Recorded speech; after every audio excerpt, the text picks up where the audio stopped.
Okay, hello everyone. Namaskar. Today we will be starting our third chapter, that is electrochemistry. Okay, so before starting electrochemistry, I would like to ask you all a few questions. Not questions exactly. I will assume once again, that you are very much clear about the chapter named reaction that you have already studied in 11th standard. Okay, so अपन वो सब थोड़ा बहुत discuss तो करेंगे, लेकिन उसके आगे जाएंगे यहाँ पे. ठीक है, तो चलो शुरू करते हैं इलेक्ट्रोकेमिस्ट्री. ठीक है, electrochemistry electrochemistry the third chapter.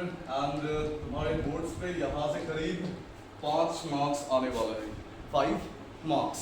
ठीक है, and चलो let's begin then. So what is electrochemistry? In electrochemistry we will be discussing two different type of processes, मतलब two different type of experiments that was done before. Okay, जैसे कि पहला type of experiment है electrochemical cell और दूसरा है electrolytic cell.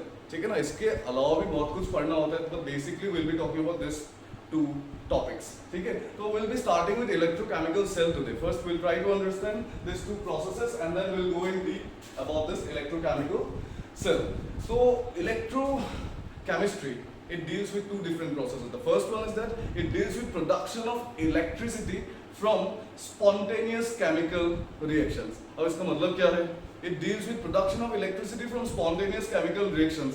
मतलब spontaneous chemical reaction, वही क्लास 11 में तुम्हें रिडॉक्स रिएक्शन में मिल चुका है. स्पॉन्टेनियस रिएक्शन उनको बोला जाता है जो खुद से होता है. ठीक है ना, that happens by itself without any input of hours. ठीक है, मतलब जो रिएक्शन खुद से हो जाए वैसे टाइप के रिएक्शन को अपन बोलेंगे स्पॉन्टेनियस, और जो खुद से नहीं होता है उसको बोलेंगे हम लोग नॉन स्पॉन्टेनियस रिएक्शन. ठीक है, तो स्पॉन्टेनियस रिएक्शन में क्या होता है, थोड़ा बहुत हीट इवॉल्व होता है. ठीक है ना, थोड़ा बहुत हीट इवॉल्व होता है. और हीट क्या था? Heat is a way of transfer of energy. मतलब हीट इवॉल्व हो रहा है तो कुछ ना कुछ वेस्ट हो रहा है सराउंडिंग्स में, लेकिन कुछ रिएक्शन हो रहा है, हीट निकल के बाहर सराउंडिंग में चला जा रहा है सिस्टम से. इसका मतलब को समझो, अगर सिस्टम से सराउंडिंग में हीट निकल के जा रहा है तो वो हीट कंप्लीटली वेस्ट हो जा रहा है. तो अपन को ये वेस्ट नहीं करना है, अपन को इसी हीट को कुछ ना कुछ कंस्ट्रक्टिव बनाना है. कैसे बना सकते हैं हीट को constructive? By converting heat into some other source of energy that can be useful to us. तो जनरली हम लोग क्या करते हैं, हम लोग कोई भी एनर्जी को इलेक्ट्रिकल एनर्जी में कन्वर्ट करते हैं कि नहीं. हम अपने घर में क्या करते हैं, हम लोग कोई भी अप्लायंसेस को चलाने के लिए क्या करते हैं, बिजली का यूज करते हैं. राइट, टीवी हो, फ्रिज हो, तुम्हारा मोबाइल हो, कैसे हम लोग यूज करते हैं. अगर इलेक्ट्रिसिटी नहीं होता तो हम यूज नहीं कर पाते. तो जनरली हम लोग क्या करते हैं, कोई भी एनर्जी को हम लोग कन्वर्ट करते हैं कन्वीनियंट फॉर्म ऑफ एनर्जी में, that is electricity in this case. तो अपन क्या करेंगे, इस केमिकल जो भी रिएक्शन से जो भी हीट निकल रहा है उस हीट को हम लोग कन्वर्ट करेंगे इलेक्ट्रिकल एनर्जी में. तो this is the first process जहां पे क्या हो रहा है, प्रोडक्शन ऑफ इलेक्ट्रिसिटी हो रहा है because of spontaneous redox reaction. ठीक है ना, रिडॉक्स रिएक्शन के बारे में थोड़ा बताऊंगा. ठीक है, this is the first type of process. And the second type of process is जहां पे हम लोग इलेक्ट्रिसिटी देके नॉन स्पॉन्टेनियस रिएक्शंस करवाएंगे. मतलब जहां पे केमिकल्स रिएक्ट नहीं कर रहे, दो स्पीशीज रिएक्ट नहीं कर रहे एक दूसरे के साथ, पर हम उनको रिएक्ट कराएंगे. कैसे रिएक्ट कराएंगे? By giving electricity. ठीक है, उस टाइप के सेल को अपन बोलते हैं इलेक्ट्रोलिटिक सेल. ठीक है, और जो आज हम पढ़ने वाले हैं वो है इलेक्ट्रोकेमिकल सेल. ठीक है, इलेक्ट्रोकेमिकल सेल, फिर से बोल रहा हूं, electrochemical cell is a type of cell that converts chemical energy into electrical energy. मतलब केमिकल रिएक्शंस होने के टाइम में जो भी एनर्जी इवॉल्व होता है उसी एनर्जी को अपन क्या करते हैं, इलेक्ट्रिकल एनर्जी में कन्वर्ट करते हैं. ठीक है, इस पर्टिकुलर सेल में जो रिएक्शन इन्वॉल्व होते हैं उन लोग को हम लोग बोलते हैं स्पॉन्टेनियस रिडॉक्स रिएक्शन. स्पॉन्टेनियस क्योंकि खुद से हो रहा है, और रिडॉक्स मतलब रिडॉक्स रिएक्शन का मतलब होता है कि जिसमें ऑक्सीडेशन और रिडक्शन दोनों हो रहा है. ठीक है, ये तुमने 11th स्टैंडर्ड में पढ़ा हुआ है. दोनों हो रहा है का मतलब है कोई एक स्पीशी, कोई एक सब्सटेंस इलेक्ट्रॉन लूज कर रहा है और एट द सेम टाइम दूसरा सब्सटेंस इलेक्ट्रॉन एक्सेप्ट कर रहा है. दोनों एक साथ हो रहा है, उसी को बोलेंगे रिडॉक्स रिएक्शन. मतलब ऑक्सीडेशन भी हो रहा है और रिडक्शन भी हो रहा है. एक तरफ कोई इलेक्ट्रॉन लूज कर रहा है, दूसरे तरफ कोई इलेक्ट्रॉन गेन कर रहा है. ठीक है, तो सबसे पहले अपन देखेंगे कि इसका कंस्ट्रक्शन कैसे करते हैं, इलेक्ट्रोकेमिकल सेल का कंस्ट्रक्शन कैसे करते हैं. फिलहाल अभी तक मैंने बोर्ड यूज नहीं किया है. ठीक है, क्योंकि ये सारे डेफिनेशंस तुम्हें बुक में मिल जाएगा. ठीक है। तो अपन देखेंगे construction of an electrochemical cell. अंदर electrochemistry will be studying various things, ठीक है ना। पहले हम लोग आज के लेक्चर में हम लोग स्टडी करेंगे इलेक्ट्रोकेमिकल सेल। क्या बोला मैंने इलेक्ट्रोकेमिकल सेल के बारे में? इलेक्ट्रोकेमिकल सेल के बारे में क्या बोला? ये क्या करता है? केमिकल एनर्जी को इलेक्ट्रिकल एनर्जी में कन्वर्ट करता है। इलेक्ट्रिकल एनर्जी में कन्वर्ट करता है, ठीक है। और एक टाइप का प्रोसेस जो हम लोग पढ़ेंगे वो सेल का नाम है इलेक्ट्रोलाइटिक सेल। इलेक्ट्रोलाइटिक सेल भी कोई बोलते हैं, इलेक्ट्रोलाइटिक सेल, ठीक है। यहाँ पे अपन क्या करेंगे? इलेक्ट्रिकल एनर्जी देंगे, ठीक है, कुछ रिएक्शन करने के लिए। we give electrical energy to bring about changes, ठीक है ना, to bring about changes in chemical species। Electrical energy देके हम लोग क्या करते हैं? केमिकल रिएक्शंस करवाते हैं, केमिकल रिएक्शंस करवाते हैं। तो basically this are the two different topics पे हमें बहुत ज्यादा एम्फसाइज देना है। इसके कुछ क्वेश्चंस भी आएंगे, ठीक है, कुछ न्यूमेरिकल्स आएंगे यहाँ से, ठीक है। इसके अलावा कुछ लॉज भी हमें पढ़ने होंगे, फराडे का लॉ, फराडे का सेकंड लॉ, वो सब इसके बाद वाले लेक्चर्स में आएगा। आज हम लोग पहला टॉपिक लेके पढ़ेंगे, शुरू करेंगे, दैट इज इलेक्ट्रोकेमिकल सेल, जिसमें क्या होता है? तुम्हारा केमिकल एनर्जी से इलेक्ट्रिसिटी बनता है, ठीक है। तो शुरू करते हैं। Will start with the construction, ठीक है। कंस्ट्रक्शन कैसा होता है? कंस्ट्रक्शन इलेक्ट्रोकेमिकल सेल का, इलेक्ट्रोकेमिकल सेल का कंस्ट्रक्शन कैसा होता है? Okay, so electrochemical cell, electrochemical, इसके बहुत सारे नाम भी है by the way. Electrochemical cell के बहुत सारे नाम हैं, जैसे कि इलेक्ट्रोकेमिकल सेल को अपन बोल सकते हैं गैल्वेनिक सेल, और इसका और एक नाम है वोल्टेक सेल। नाम समझ रहे हो कि नहीं? एक ही आदमी के दो नाम होते हैं ना। जैसे कि बचपन में तुमने देखा होगा शक्तिमान ही गंगाधर है, या फिर गंगाधर ही शक्तिमान है। एनीवे, सो यहाँ पे क्या हो रहा है? इलेक्ट्रोकेमिकल सेल के और भी नाम है। इनको कभी कभी कोई बुक में नहीं, हर बुक में गैल्वेनिक सेल के नाम से भी कहीं पुकारा जाता है, कहीं वोल्टेक सेल के नाम से भी पुकारा जाता है, ठीक है। तो चलो शुरू करते हैं, ठीक है। How it is made, electrochemical cell कैसे बनता है? देखो, पहले तो अपन क्या करेंगे, यहाँ पे दो बॉल्स लेंगे, ठीक है ना। बॉल्स बोल सकते हैं, राइट? BOWLS, दो बॉल्स लेंगे, ग्लास का बना हुआ लेंगे, ठीक है। एंड इसके अंदर मैं एक सॉल्यूशन डालूंगा, दूसरे के अंदर दूसरा वाला सॉल्यूशन डालूंगा। कौन से सॉल्यूशन डालेंगे? लेफ्ट वाला जो बॉल है इसमें मैं एक जिंक का रॉड डालूंगा, जिंक का रॉड, इलेक्ट्रोड बोलते, कुछ नहीं होता है, मेटल का रॉड होता है, ठीक है। ये हो गया मेरा जिंक का रॉड, जिंक इलेक्ट्रोड भी बोल सकते हैं, इलेक्ट्रोड। एंड जिंक का इलेक्ट्रोड मैं डिप करूंगा जिंक सल्फेट के सॉल्यूशन में, जिंक सल्फेट के सॉल्यूशन में मैंने इसको डिप कर दिया। एट द सेम टाइम दूसरा वाला बॉल में मैं कॉपर का इलेक्ट्रोड लूंगा, कॉपर का रॉड लूंगा, एंड इसको मैं डिप करूंगा कॉपर सल्फेट सॉल्यूशन में, ठीक है। We just going through the construction. ध्यान से देखो, दो बॉल लिया मैंने, दो डब्बा लिया, ठीक है। दोनों में मैंने जिंक सल्फेट और कॉपर सल्फेट डाला। जिंक सल्फेट जिसमें डाला था उसमें मैंने जिंक का रॉड डाला, और कॉपर सल्फेट जिसमें मैंने डाला था उसमें कॉपर का रॉड डाला। इन दोनों को अभी मैं क्या करूंगा? इन दोनों को मैं एक वायर से कनेक्ट कर दूंगा, एक वायर से कनेक्ट कर दूंगा, ठीक है। ओके, एक वायर से मैंने इन दोनों को कनेक्ट कर दिया। अभी क्या होगा? देखो, ये जो जिंक है, ये जो लेफ्ट वाला सेल है, इन दोनों का नाम दिया गया है, ठीक है। इसको हम लोग बोलते हैं लेफ्ट हाफ सेल, और दूसरा वाला को बोला गया है right half cell, right half cell, ठीक है। अभी यहाँ पे देखो, लेफ्ट हाफ सेल में क्या सीन है, ठीक है। लेफ्ट हाफ सेल में जिंक का क्या होता है? जिंक का ऑक्सीडेशन होता है। As I have said that a little bit of class 11 will be necessary here, ठीक है ना। ऑक्सीडेशन का मतलब क्या था?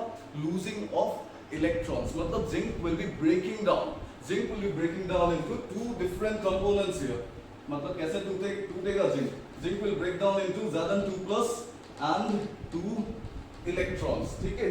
जब भी कोई स्पीशी इलेक्ट्रॉन लूज करता है वैसे टाइप के रिएक्शन को अपन बोलते हैं oxidation reaction. Mark it, okay, oxidation reaction. Zinc पे हो रहा है oxidation and at the same time on the other side what is happening, copper is getting reduced, copper reduced हो रहा है। reduce मतलब क्या होगा, क्या होता है reduce का मतलब, अगर ये इलेक्ट्रॉन लूज कर रहे हैं तो कोई ना कोई इलेक्ट्रॉन एक्सेप्ट करेगा, लेकिन मैंने बोला था कि रिडॉक्स रिएक्शन होगा यहाँ पे, मतलब ऑक्सीडेशन और रिडक्शन दोनों एक साथ चलेगा, राइट। तो इधर पे राइट वाला सेल पे क्या होगा तुम्हारा, कॉपर के आयंस क्या करेंगे, जो जिंक में जो इलेक्ट्रॉन लूज किया है वो उन्हें एक्सेप्ट करेंगे और क्या बनाएंगे, कॉपर बनाएंगे, ठीक है। इसको अपन बोलेंगे रिडक्शन रिएक्शन। डरने का नहीं, ठीक है ना, अभी तो बस रिएक्शन लिख रहे हैं, ठीक है। अभी समझेंगे कि क्या चल रहा है, ठीक है, कुछ ऑब्जर्व करने वाले हैं कि क्या होने वाला है या फिर क्या हो रहा है, सीन क्या है एग्जैक्टली, ठीक है। ध्यान से देखो, ये जो जिंक रॉड है, ये जिंक रॉड धीरे धीरे डिसॉल्व होगा। डिसॉल्व का मतलब क्या है, फिर ये ब्रेक होगा, ठीक है ना, it will be dissolving, okay.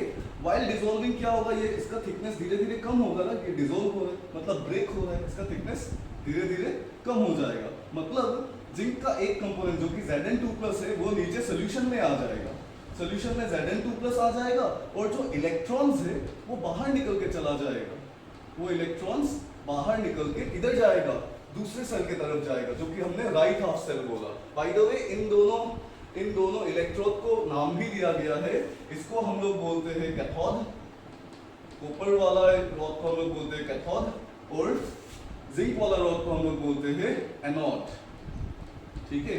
Anode negative होता है, कैथोड पॉजिटिव होता है, ठीक है। अभी आगे देखते हैं, ठीक है, एक्चुअली में सीन क्या है, ठीक है, ओके। तो यहाँ पे क्या हुआ, zinc is getting dissolved and the ions of zinc are getting into the solution and at the same time the electrons are leaving the electrode and moving towards the cathode. Are you getting my point? What is happening? The zinc is breaking down into Zn2+ and 2 electrons. The Zn2+ ions are getting down into the solution and the electrons are moving towards the cathode side. Okay, fine. See, remember the motive. What was our motive? To get electricity. To get electricity from this chemical reaction, from this spontaneous chemical reaction. Now, if you are seeing that the electrons are moving from anode to cathode, if the electrons are moving from anode to cathode, that means we are having some electricity here, isn't it? अरे electricity क्या था? Transfer of charges. एक तरफ से दूसरी तरफ में charges move कर रहे हैं तो electricity मिलेगा ना हमें, है कि नहीं? तो यहाँ पे क्या होगा? Electricity हमें मिल रहा है। क्यों मिल रहा है? इधर से इलेक्ट्रॉन लूज कर रहा है, eight the same time cathode पे इलेक्ट्रॉन एक्सेप्ट हो रहा है। अब कैथोड पे इलेक्ट्रॉन एक्सेप्ट कैसे हो रहा है? ध्यान से देखो, ये कॉपर रॉड इस पे डिप्ट है, कॉपर सल्फेट सॉल्यूशन पे डिप्ट है कि नहीं? कॉपर सल्फेट सॉल्यूशन में क्या क्या होता है? कॉपर सल्फेट सॉल्यूशन में क्या क्या होता है? एक तो Cu2+ के आयंस होंगे और एक SO4 2- के आयंस होंगे, राइट? कॉपर के आयंस एंड सल्फेट के आयंस। अब क्या होता है, ये जो कॉपर के आयंस होते हैं Cu2+, ये कॉपर के आयन सॉल्यूशन में इलेक्ट्रॉन एक्सेप्ट करते हैं, ठीक है ना? ये इलेक्ट्रॉन एक्सेप्ट करता है और जाके कैथोड में बैठ जाता है, ठीक है ना? मतलब धीरे धीरे ये कॉपर का रॉड बड़ा होने लगता है थिकनेस में, ठीक है ना? बड़ा होने लगता है। क्यों बड़ा होगा? क्योंकि ये जो कॉपर सॉल्यूशन में है, कॉपर में जो सॉल्यूशन के आयंस है, ठीक है ना, कॉपर के जो आयंस है वो इलेक्ट्रॉन एक्सेप्ट करके जाके कैथोड में जाके बैठ जाएगा, ठीक है ना? मतलब क्या हो रहा है कैथोड पे? एक्यूमुलेशन ऑफ कॉपर एटम्स, ठीक है ना? कॉपर जाके यहाँ पे बैठ जा रहा है कैथोड पे, तो धीरे धीरे कैथोड बढ़ रहा है।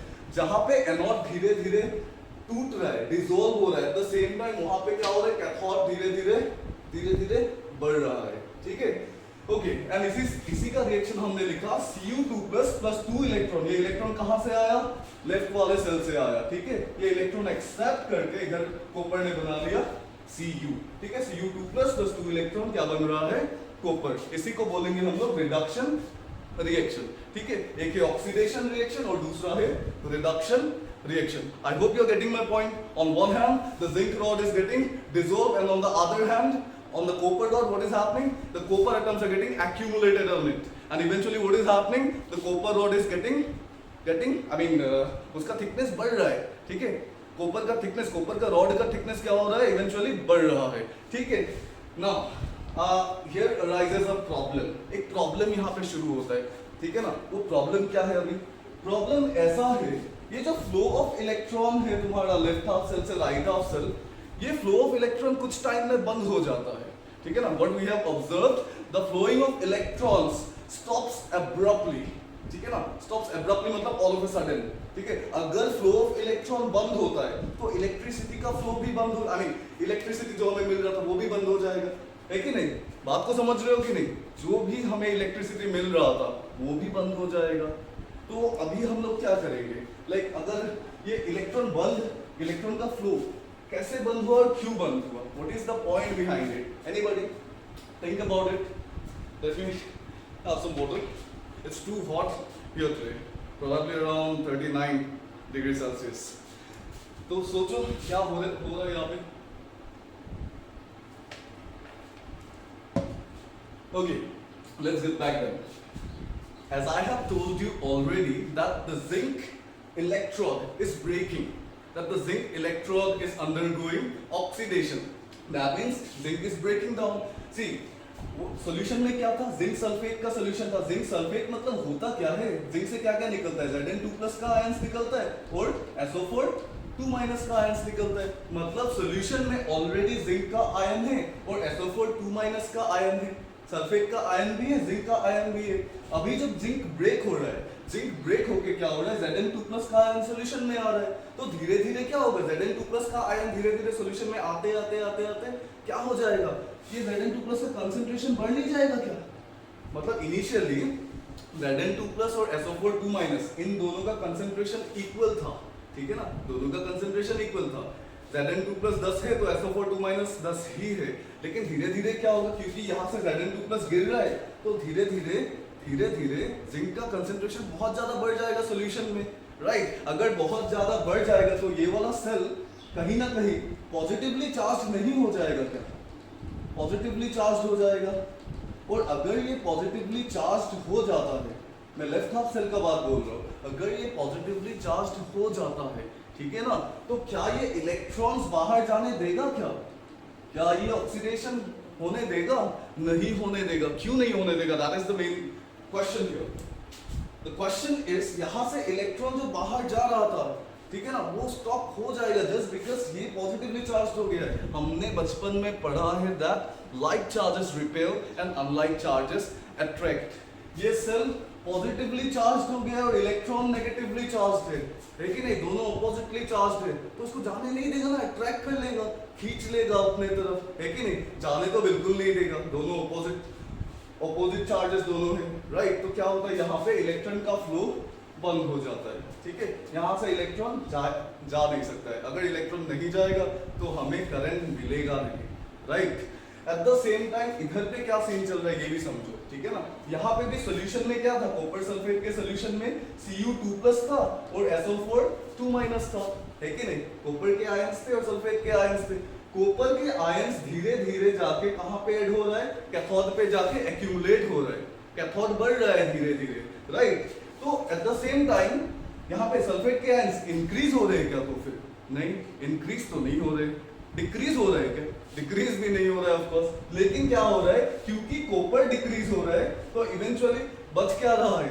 SO4 2- ही बच रहा है। कॉपर के आयंस तो डिक्रीज हो रहा है ना, वो कहाँ जा रहा है? वो जाके कैथोड में जाके लग जा रहा है। Cu2+ इलेक्ट्रॉन जो आ रहा है अंदर, उनके साथ मिलके यहाँ पे जाके अटैच हो जा रहा है रॉड के साथ। तो बच कौन रहा है? SO4 2- बच रहा है। अगर SO4 2- बच रहा है, ये वाला सेल नेगेटिवली चार्ज नहीं हो जाएगा क्या? Negatively charge. अच्छा, तो ये नेगेटिवली चार्ज हो, अगर ये नेगेटिवली चार्ज हो गया ये सेल, तो बाहर से नेगेटिव वाले इलेक्ट्रॉन को एक्सेप्ट करेंगे क्या? लाइक चार्जेस क्या करते हैं? रिपेल करेंगे। ये सेल तुम्हारा नेगेटिवली चार्ज हो गया, है कि नहीं? अगर ये नेगेटिवली चार्ज हो गया तो ये इलेक्ट्रॉन एक्सेप्ट करेगा नहीं। क्यों नहीं करेगा? Because like charges repel each other, ठीक है ना, एंड अनलाइक चार्जेस अट्रैक्ट। अब दोनों लाइक है तो ये रिपेल करेंगे। पहला चीज तो ये इलेक्ट्रॉन यहाँ से जाने नहीं दे रहा है, वो उधर इलेक्ट्रॉन एक्सेप्ट नहीं कर रहा है। ये तो गजब का सीन हो गया ना, मतलब क्या ही बोले अभी।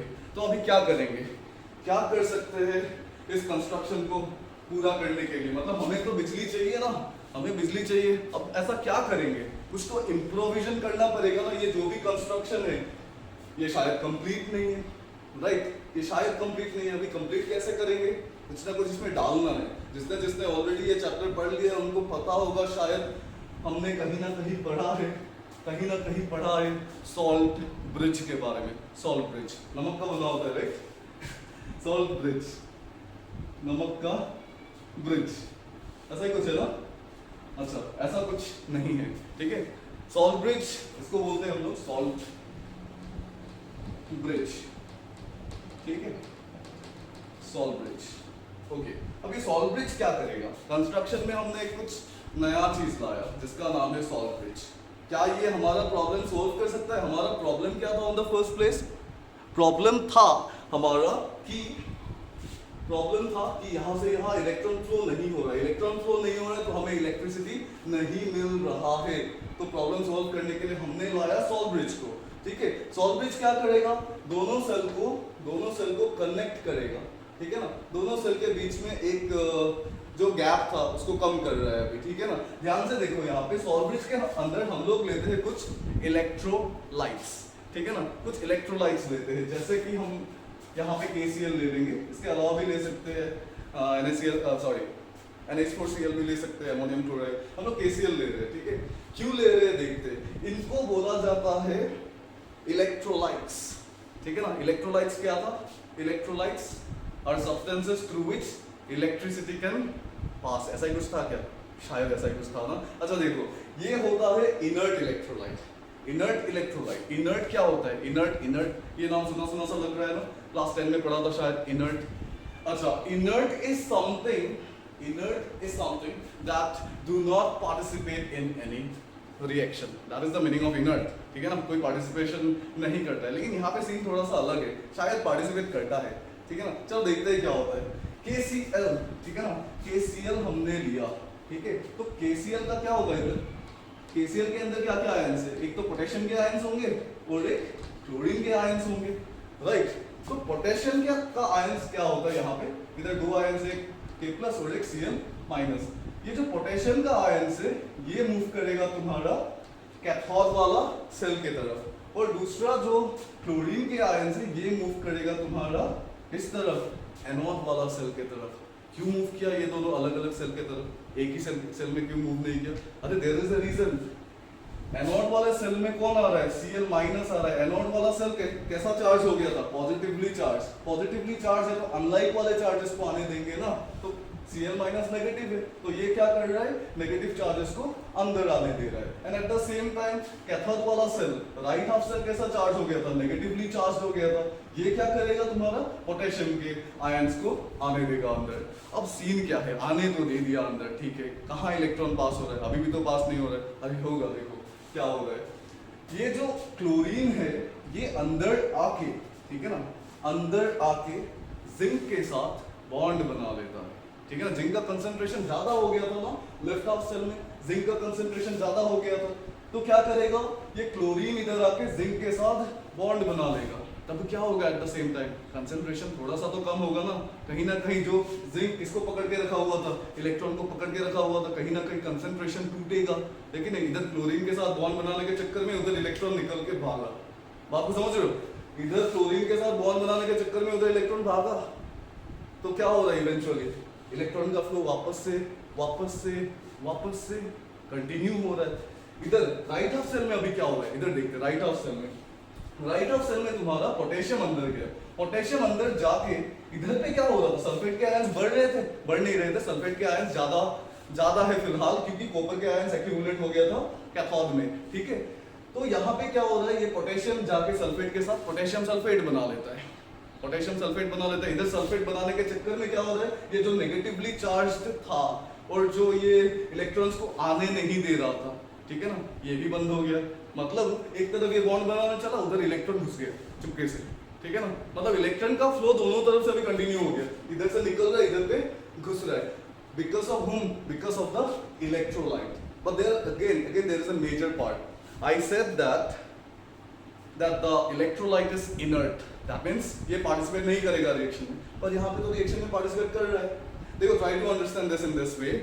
पार्टिसिपेट तो कर रहा है, मतलब बॉन्ड तो बन रहा है, लेकिन वो बॉन्ड वापस से ब्रेक भी हो जा रहा है। मतलब this is just working as a distraction, ठीक है। अंदर जाएगा, बॉन्ड बनाएगा, बॉन्ड टूटेगा, वापस से बॉन्ड बनाएगा, बॉन्ड टूटेगा, ठीक है ना। अलग से कुछ अपना ही कुछ फैमिली स्टार्ट नहीं हो जाएगा अंदर में, ठीक है ना। खुद का कुछ प्रेसिपिटेट नहीं बन जाएगा वहां पे जाके, ठीक है।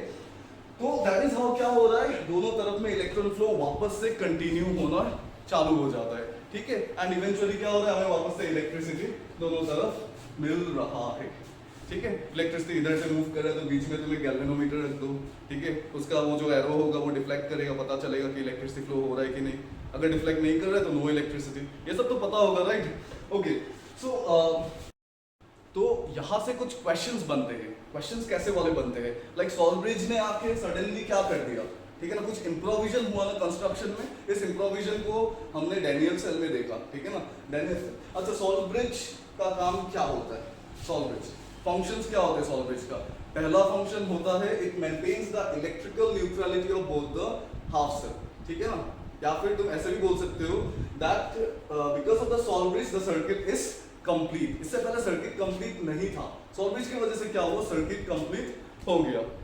Try to understand the part, because of salt bridge what is happening, salt bridge ये सर्किट कंप्लीट हुआ। अगर सॉल्ब्रिज नहीं होता तो क्या हो रहा था, we were facing a problem, right. The problem was कि इलेक्ट्रॉन फ्लो बंद हो गया था, there was no electron flow, and if there is no electron flow then there is no electricity. Are you getting my point? Okay, so this was all about electrochemical cell, ठीक है। Electrochemical cell के बारे में यही था, ठीक है। मतलब जो रिएक्शन हो रहा है उसको हम लोग यूजफुल कैसे बनाएं। रिएक्शन तो हो जाता है, राइट, स्पॉन्टेनियस रिएक्शन बोल रहे हैं, रेडॉक्स रिएक्शन बोल रहे हैं, खुद से हो जा रहा है, कुछ ना कुछ हीट निकल जा रहा है, वो हीट वेस्ट हो जाता था। अपन को वो हीट वेस्ट नहीं करना था, उसी हीट का कुछ ना कुछ बनाना था, ठीक है ना। तो यहाँ से हमें बिजली मिलता है, that is all about electrochemical cell. यहाँ पे और एक लास्ट चीज देख लेते हैं, ठीक है ना, जिंक और कॉपर था ना, और एक लास्ट चीज देख लेते हैं। दोनों इन दोनों रिएक्शन को, एक ऑक्सीडेशन रिएक्शन है, एक रिडक्शन रिएक्शन है, राइट। दोनों को अपन बोलते हैं half cell reaction, half cell reaction बोलते हैं, हाफ सेल रिएक्शन। अगर दोनों हाफ सेल रिएक्शन है तो कंप्लीट सेल रिएक्शन कैसा होगा, कंप्लीट सेल रिएक्शन, ऊपर लिखता हूं, ठीक है, दिखेगा कि नहीं दिखेगा, लेट्स सी, ऊपर कोशिश करते हैं लिखने को, हाफ सेल रिएक्शन। दोनों हाफ सेल रिएक्शन को लिखते हैं। जिंक का क्या हो रहा है, zinc is breaking down into Zn2+ and 2 electrons. This is called oxidation reaction. And what is the other one? The other one is Cu2+ is accepting 2 electrons and forming copper on the cathode. This is called the reduction reaction. So complete cell reaction क्या होगा, दोनों को add कर देंगे, वही complete cell reaction होगा। दोनों तरफ आधा आधा रिएक्शन हो रहा है। अब पूरा करते हैं, चलो पूरा कैसे करेंगे, लेट्स डू वन थिंग, इसको मिटा देते हैं, ठीक है ना, इसको मिटा देते हैं। चलो, व्हाट इज हैपनिंग हियर,